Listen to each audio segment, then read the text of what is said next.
আসসালামু আলাইকুম সুপ্রিয় দর্শক, একজন মুক্তিযোদ্ধাকে ভাড়া করে নিজেদের স্বাধীনতার পক্ষে দেখাতে চাচ্ছে জামাত। এবার এ ধরনের অভিযোগ করেছেন বিএনপির স্থায়ী কমিটির সদস্য সালাহউদ্দিন আহমেদ। মূলত এই কথাটি কেন বললেন তিনি? এই কথাটি বলার কারণটি হচ্ছে, আপনারা জানেন গতকাল জামাত ইসলামীর আমির ডক্টর শফিকুর রহমান একটি নির্বাচনী জনসভায় চট্টগ্রামে তিনি স্বাধীনতার ঘোষক হিসেবে লিবারেল ডেমোক্রেটিক পার্টি এলডিপির চেয়ারম্যান কর্নেল অলি আহমেদেরকে সামনে নিয়ে আসেন। আসলে যে ব্যক্তিকে তিনি স্বাধীনতার ঘোষক হিসেবে পরিচয় দিচ্ছেন, সে ব্যক্তিটি দীর্ঘ জীবনে তিনি শহীদ প্রেসিডেন্ট জিয়াউর রহমানের অধীনে বিশ্বস্ত সহচর হিসেবে তিনি কাজ করেছেন। যেমনকি বিএনপি প্রতিষ্ঠা লগ্ন থেকে তিনি মেজর জিয়াউর রহমানের সাথে ছিলেন এবং তিনি বিএনপি থেকে কয়েকবারের মতো যোগাযোগ মন্ত্রী হয়েছেন। তিনি এরপর 2006 সালে তিনি বিএনপি থেকে চলে এসে নতুন লিবারেল ডেমোক্রেটিক পার্টি এলডিপি গঠন করেন। তিনি আজীবন তার বিভিন্ন টক শো থেকে শুরু করে সব জায়গায় তিনি শহীদ প্রেসিডেন্ট জিয়াউর রহমানকেই স্বাধীনতার ঘোষক হিসেবে স্বীকৃতি দিয়ে আসছেন। হঠাৎ করে তার পক্ষে এই ধরনের বক্তব্য সমগ্র জাতিকে হতাশ করেছে।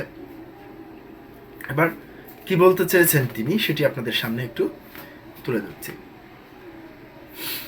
বিএনপির স্থায়ী কমিটির সদস্য ও কক্সবাজার 1 আসনের ধানের শীষ প্রার্থী সালাহউদ্দিন আহমেদ বলেছেন, জামাত ইসলামী একজন মুক্তিযোদ্ধাকে দলে যুক্ত করে কার্যত ভাড়া করে একটি সাইনবোর্ড দেখাতে চাইছে যে তাদের মুক্তিযোদ্ধা আছে। সেই মুক্তিযোদ্ধাকে ব্যবহার করে তারা বাংলাদেশের স্বাধীনতার পক্ষে নিজেদের অবস্থান দেখানোর চেষ্টা করছে।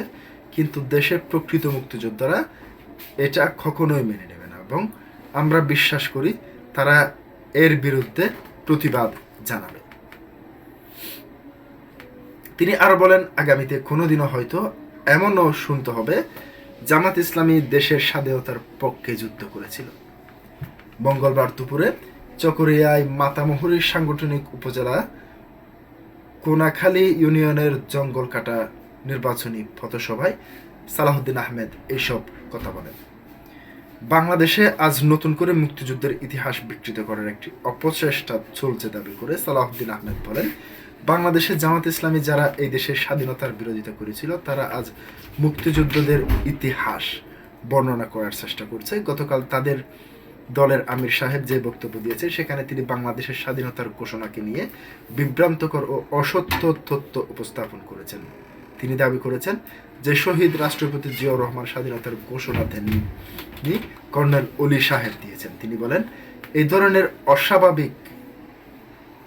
বক্তব্য অস্বাভাবিক নয়, কারণ যারা 71-এ বাংলাদেশের স্বাধীনতার বিরোধিতা করেছিল তারাই আজ ইতিহাস বিকৃত করবে, এটাই স্বাভাবিক। কিন্তু বাংলাদেশের মানুষ এসব জানে, জনগণ জানে। আজ তারা নতুন রূপে নিজেদেরকে মুক্তিযুদ্ধের পক্ষের শক্তি হিসেবে প্রতিষ্ঠা করার জন্য যে চেষ্টা করছে তা সম্পূর্ণ প্রতারণা ও ভণ্ডামি।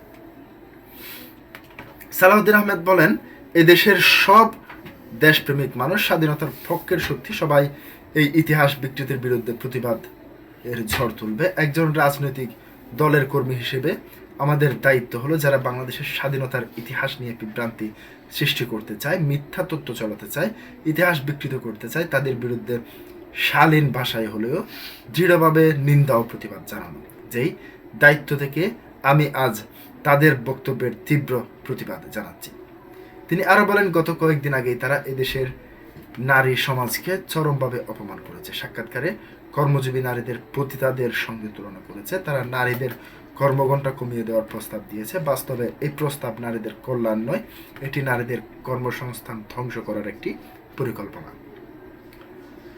এ সময় উপস্থিত ছিলেন কক্সবাজার জেলা বিএনপির সাংগঠনিক সম্পাদক জামিল ইব্রাহিম চৌধুরী এবং দপ্তর সম্পাদক ইউসুফ বদরি এবং মাতামুহুরী সাংগঠনিক উপজেলা বিএনপির সাধারণ সম্পাদক আজকে পর্যন্তই। আসসালামু আলাইকুম।